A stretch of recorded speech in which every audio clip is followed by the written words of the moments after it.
with the news. Now, the Martin Amihula-led Rivers State House of Assembly has asked Governor Siminalayi Fubara to channel his invitation to the members properly and not through social media. One of the lawmakers, Isaiah Opwende, who represents Akokotoro Constituency 2 in a viral video, criticized the governor for inviting the assembly members via social media. He urged the governor to communicate with them appropriately. Make we day our day. I say day your day. Nobody worry me wule. It is time for us to do our day. When the day your day started, our principal said the time for day your day will come. Day your day has come. Day your day. Make we do our day. How can you write a letter and post it on social media and expect us to honor it? No, we are not kids. The governor should write to the assembly in the proper way. That's all. Similarly, a former chairman of Ikwere local government area, Samuel Wanosike, was seen with scores of others dancing and singing to seemingly mock Governor Fubara.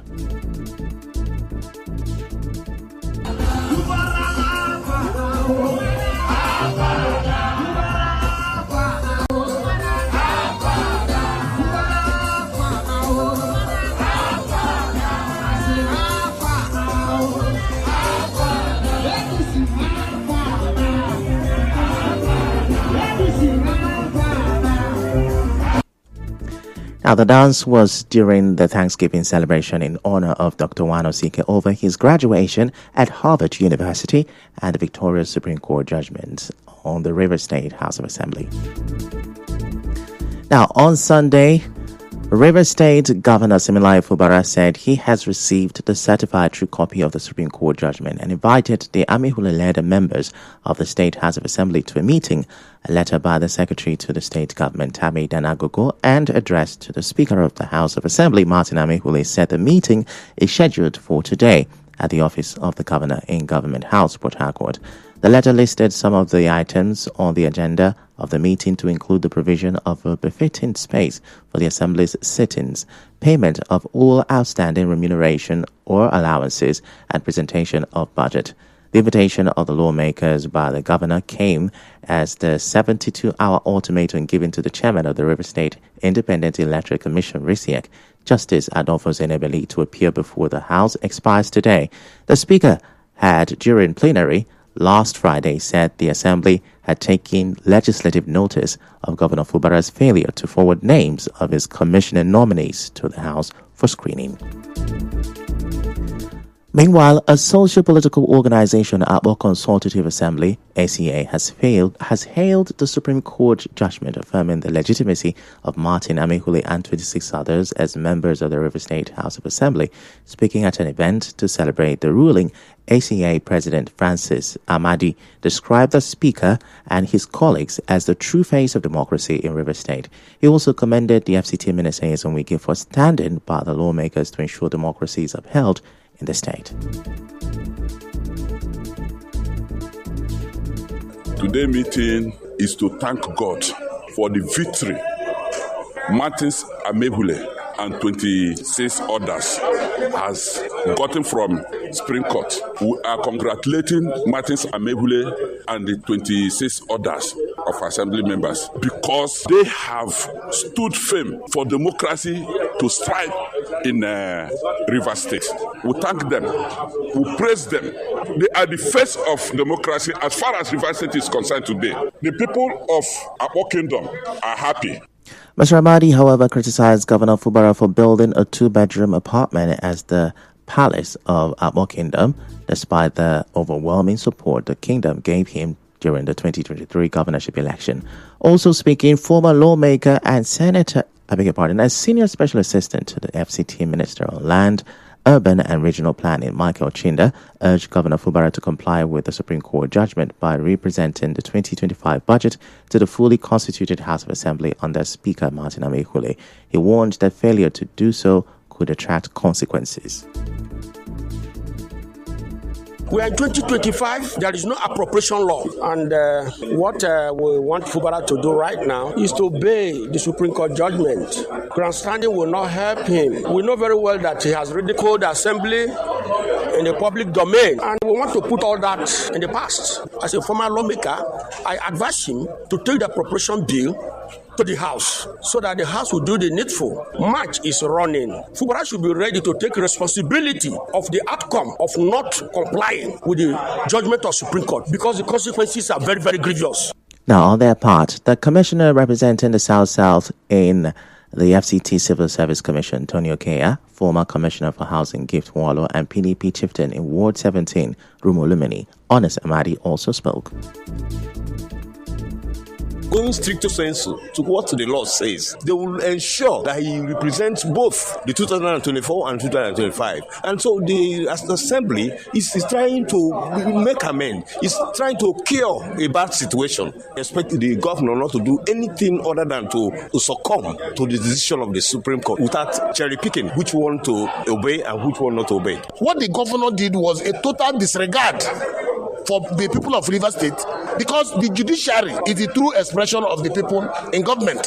What God have not said does not exist, and because God have said it that this is the true position and the law has spoken, you know that our leader has, in time without number, has always said to them that it's a product of law, and that when the law speaks, everybody will obey, and that's where we are today. In the meantime, former local government chairman under the Ijaw strand of Algon in Rivers State have cautioned Niger Delta activists Asari Dokubo and the president of the Ijaw National Congress, Benjamin Okaba, against using the Ijaw ethnic group to advance their political interests or incite unrest in the state.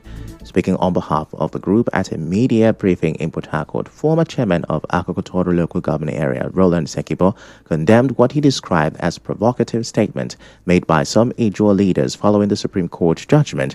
Mr. Sekibo warned that the group will mobilize their supporters to protect oil installations in their respective communities if necessary. We stringently condemn those empty threats and urge the federal government and Nigerians to disregard such comments which project the judge in a bad light. Unfortunately, the governor, instead of calming down frail nerves after the judgment, he personally, in a public speech, made allusions to these intentions to lead youth and supporters to promote violence. We have also seen videos and press statements of supposed stakeholders, including Professor Benjamin Okaba, Alhaji Mujahid Asari Dokubo, threatening to instigate breakdown of law and order. Hence, we frown at the regular use of our ethnic identity to threaten the rest of our countrymen because of the vast natural resources that are domiciled in the region. Mr. Sekibo also urged Governor Fubara to fully comply with the Supreme Court's decision, adding that they support any action the Rivers State House of Assembly may take if the governor fails to implement the ruling. We call on Governor Fubara to obey and ensure the full compliance with the decision of the Supreme Court. The judge should at this point in time ensure that their beloved son, Governor Fubara, does not carry out any act that will necessitate the deployment of constitutional approved procedure to check his excesses. As everybody is aware, impeachment is a profound constitutional prescription to penalize any hearing governor or president in the presidential system of government. Our correspondent reports that the event was attended by several former local government chairmen, including Daniel Abua Odua, Onengie George Asari Toro, Erastus Awoto Andani, Michael John Williams, Degema, Vincent Namiebuka, Ogubolo, Akoro Tobin, Okrika, former Vice Chairman, Port Harcourt City, Tamunotoye Douglas, and former Vice Chairman, Ahoda Ubile Jacks. Still to come, PDP reschedules NEC meeting. Stay with us.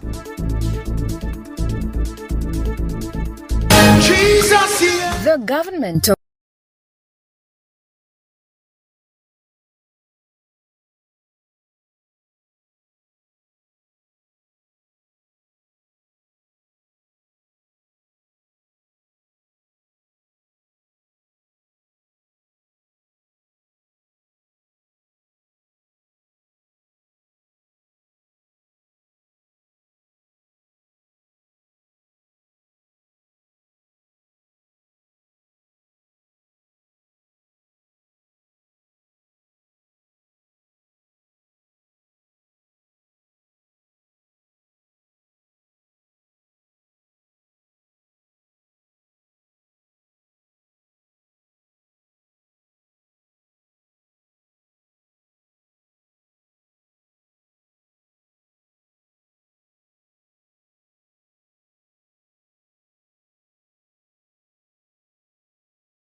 You're welcome back, and now the rest of the news. The Ogoni Dialogue Committee continued its town hall meeting across Ogoni land with residents of Eleme local government area calling for redress over years of neglect due to oil exploration and exploitation. At a town hall meeting over the weekend, the One Eleme King Philip Osaro Obele said despite hosting several multinational companies, Eleme has not benefited proportionally. In fact, the situation in Eleme is highly deplorable, depressing, desperate, very critical, and requires urgent attention. Therefore, our dialogue committee members, the people of Eleme, are going to present to you all their problems through memoranda that will be given to you here today. Articulate those decisions, those ideas, and whatever thing they are going to present to you, and ensure that Eleme people are considered. And the needful should be done for the people of Eleme because we have suffered so much. Now, co-chairman of the Ogoni Dialogue Committee, Archbishop Ignatius Kati, assured the people that the federal government has started implementing confidence-building measures requested by the Ogoni delegation, including the establishment of the Federal University of Environmental Technology in Sabenwa. I offer my deepest gratitude for your peaceful disposition throughout this period of community engagement. Your commitment to dialogue has brought us to this town hall meeting, a vital part of the grassroots consultations led by the Ogoni Dialogue Committee regarding the resumption of all activities in Ogoni land. This is a moment of opportunity and I urge every community to present their respective memoranda. This contribution will form the backbone of our final position for negotiation, allow us to address the years of neglect and devastating environmental pollution that has altered our ecosystem, as highlighted in the unit report on Ogoni. Also speaking, youth leader Noble Obariwolo applauded the committee's effort and expressed optimism that all concerns will be fairly considered. He affirmed the Eleme people's support for the resumption of oil exploration in Ogoni land and encouraged youth to position themselves for opportunities in the sector.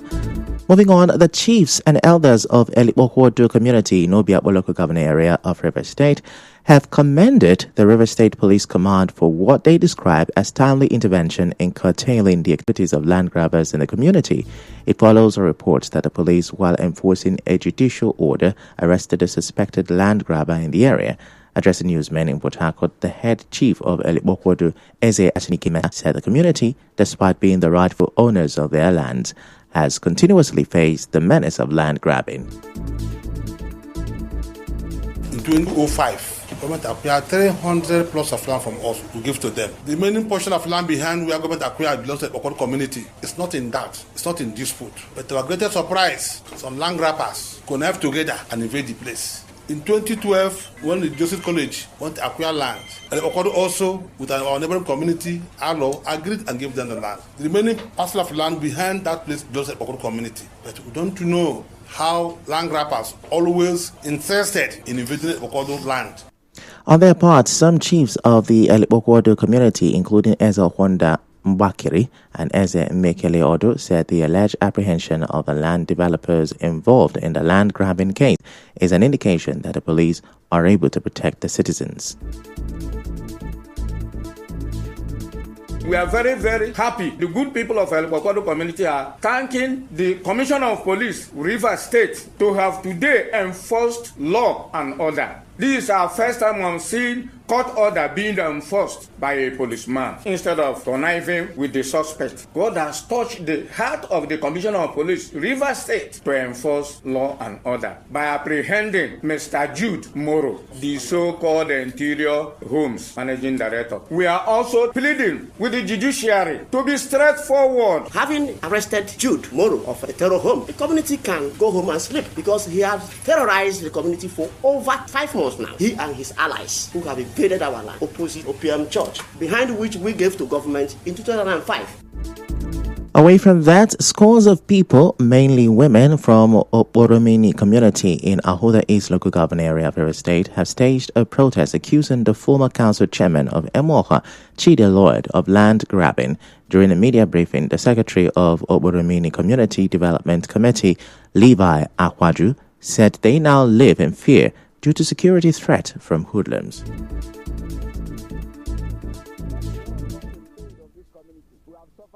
A lot of young boys have died. The palm trees they said he has planted is just a trap. I know he will come up one day to say somebody mobilized it and it's for political purposes. But we want to tell the world today that it is not political. These women, even when they go to the farm, they are being molested on daily basis. The boys that Chidi Lloyd has mobilized are always in the bush, molesting people and harassing our women. Every day, even in the night, we are not at rest in the community because he said he will continue to mobilize security that will arrest people in the night until he is satisfied. Now, on her part, the acting woman leader, Agnes Bride, said they no longer access their farmlands due to the presence of unknown armed men. She spoke alongside a stakeholder in the community, Innocent Paul. We have no place to enter again. Chidi Lloyd have collected all our land. The governor, Sim Fobara, come and help us. Garage to eat, no day. The last farm we will get here, Chidi Lloyd, they carry armor to car, shoot people for farm. Even the cassava I carry for head, they drag me fall for ground. They carry the cassava, put for people, go. Chidi Lloyd, anywhere he sees, you don't enter there. Chase people away and let the land. Even he get so many problems. Chidi Lloyd carried a Mobis, one of his securities, while he on seat as a local chairman. Now employed some hoodlums to our farmland. Harvested the whole cassavas in the farm, and people are suffering. Some other protesters also spoke.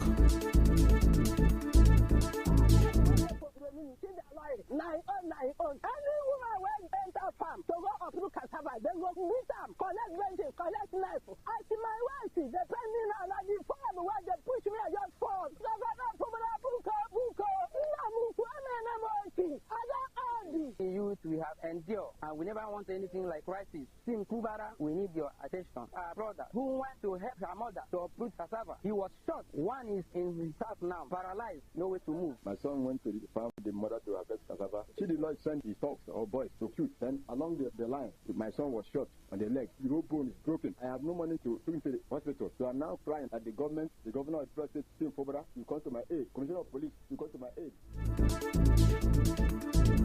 When contacted, Dr. Lloyd advised the protesters to seek redress in court. And now, a stakeholder in Ipo Town in Ikweta local government area of River State, Precious Wunigwe, is warning the public against buying land in Omufwa in Omwali, Ipo 4, Ipo Town, which he says is being advertised as Airport City Estate, Port Harcourt. Speaking to our correspondent, Mr. Wunigwe said the land known as Izo Omufwa is the subject of an ongoing legal dispute between the Yetmenim family and the Wayanwo family. Currently before the High Court of River State, Isiokpo Judicial Division, under suit number IHC/193/CS/2024. Now, he said despite a court order that has restrained all parties from any transactions on the land, sales are still being promoted, putting potential buyers at risk. An order has been placed that the two parties, nobody should go there, nobody should buy anything there, nobody should sell any piece of parcel of land in that place. And they have been advertising it as the airport city. And you people are rushing to buy. Please, I want to tell you, my fellow Nigerians, my fellow River States, nobody should go there and buy anything. Even Obakikure is aware of this land dispute, that this matter is in court. And they are advertising the land and you people are rushing to buy. Please, anybody that buys any land in that place is buying at his own risk or her own risk. Now, our correspondent cited the court document that showed that the case was last adjourned to October 21st, 2024 for a motion on interlocutory injunction. Away from that, members of grade 95/96 of the Enitona High School, Borokiri, Port Harcourt Old Boys Association say they are full of gratitude to God over the rescue of Loveday Elogona Akari, Special Assistant to the Managing Director, Chief Executive Officer of the Niger Delta Development Commission, NDDC, from kidnappers' den. A statement by the President of the Association, Michael Loveday Oba, expresses appreciation to the security agencies and community youth and vigilantes for ensuring his safe release. The statement notes that classmates of Mr. Akari are thrilled by news of his release from his abductors. It said Mr. Akari is known to be a level-headed, friendly, and down-to-earth man who does not deserve such experience. It thanked the MD/CEO of the NDDC and management and staff of the agency, the Bayelsa and River State Government, and the Obia Local Government Area Council for the concern and steps taken to free him. Besakari was kidnapped on Friday afternoon by armed men in Yenegua while trying to board a boat to travel to Ayokoro community in Obia local government area, the hometown of his boss, for an engagement. And now the executive director of Cecil Rhodes Montessori Schools, Joy Omotayo Braid, has identified early exposure to arts and sciences as a means of bringing out the uniqueness of children. Speaking during the Cecil Rhodes Exhibition Day held in Port Harcourt over the weekend, Mrs. Omotayo Braid urged parents to take advantage of... Apologies for that. Mrs. Omotayo Braid urged parents to take advantage of the many opportunities provided by the school and give their children an all-round education.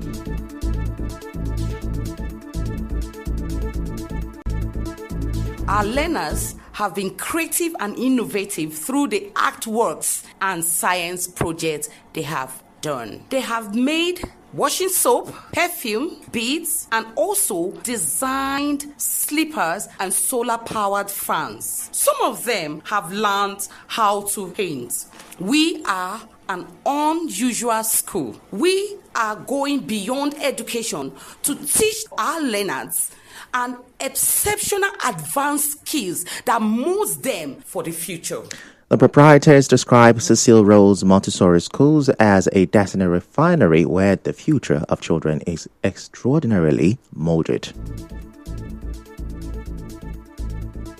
That is why we are Destiny Refinery. So we want our parents to choose Cecil Rhodes Montessori School. We aim not only your academic aspect, but also skills. Your children's skills are brought out. Each of them, we bring out their values, what they feel inside, what they feel. We are not just a school, all-round educational system. That is what Cecil Rhodes is for.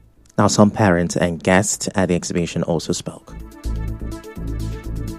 The beautiful thing about this is these children are doing it and they have a sense of prizing it. So it gets entrepreneurial. Say, oh, this is 2/8, this is this. Placing a value to their work. It's a play environment and the children are playing to create this. So it's fun. Today is our Arts and Science Exhibition Day. It's important to be able to identify pupils who are science inclined and art inclined. We're able to see pupils who could connect, wire, and come up with a fan, electric bulb, and made some beautiful crafts. So we had the children make some paintings, some collage, so we could exhibit it today. Every piece you see here, they have an idea. They made an effort to put it together.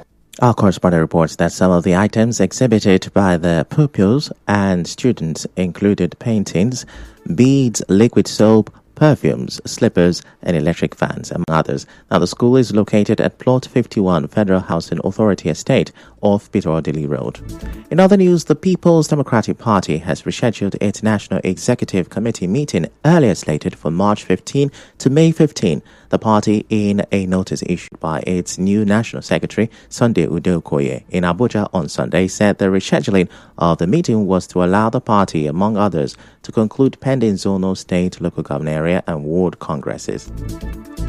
In other news, away from that now, the National Agency for the Control of AIDS has refuted reports that subsidy for antiretroviral drugs has been withdrawn. Now, the agency described the information as false. NACA Director General Dr. Temitope Ilori, in a statement on Sunday in Abuja, said the claim that ARV drugs will now cost 250,000 naira per dose, with patients required to pay 500,000 naira monthly, is completely false and misleading. We're going another short commercial break. When we come back, we'll wrap up the news.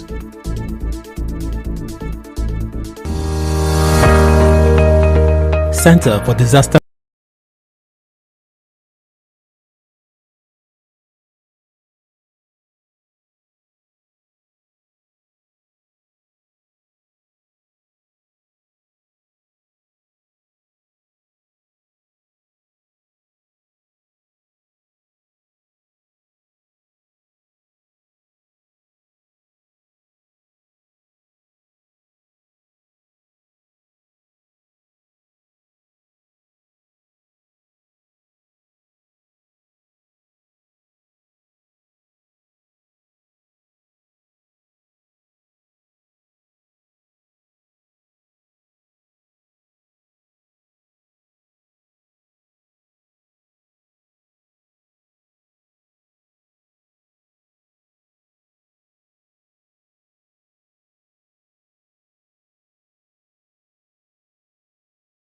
As mediators from Egypt, Qatar, and the United States tried to revive the Israel-Hamas ceasefire deal, Hamas condemns Israel's decision to cut off Gaza's electricity supply, a move they believe threatens the enclave's only desalination plant, accusing it of what it calls cheap and unacceptable blackmail. On the news this morning, you heard a pro-weekend lawmaker, Isaiah Opwende, has faulted Governor Fubara for inviting the Rivers Assembly for a meeting on the Supreme Court judgment through what he called an inappropriate channel. The PDP has rescheduled its NEC meeting to May 15. NACA has denied the withdrawal of antiretroviral drug subsidy, and on the foreign scene, Israel has cut off Gaza's electricity supply ahead of truce talks. The news was edited by Chioma Etuwafo. To reach the news team, send an SMS or WhatsApp to 0808-721-7215. I'm Ifechukwu Moyeli. Many thanks for listening. Welcome, Your Excellency, to Akpo Kingdom.